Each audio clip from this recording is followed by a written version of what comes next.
to give you a quick precision about what I've been writing in the Croissant as well.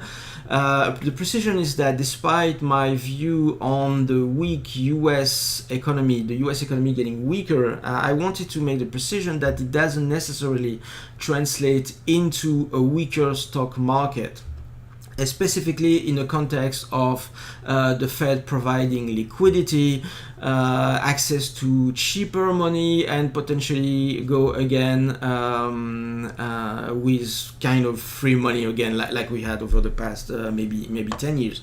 So, and this is something that happened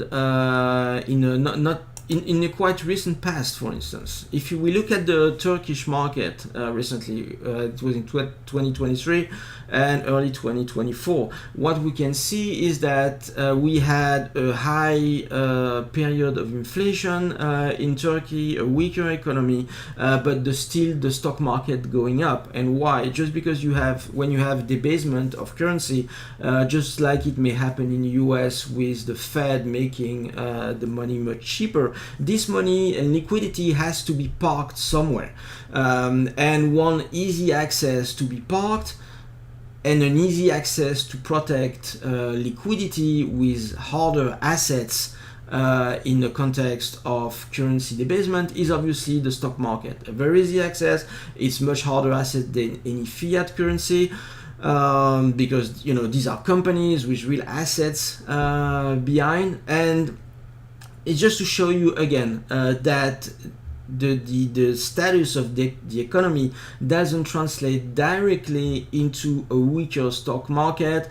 And when you provide liquidity, like basically that there's no tomorrow, you can inflate the market basically to infinity and beyond, I would say. And this is the risk, I would say, that we are facing now. So again, just keep in mind that it is not because I am pretty not very positive on the US economy at this time. We've seen the statistics, the job market, the bankruptcies, again, that I talk about in the live on Saturday.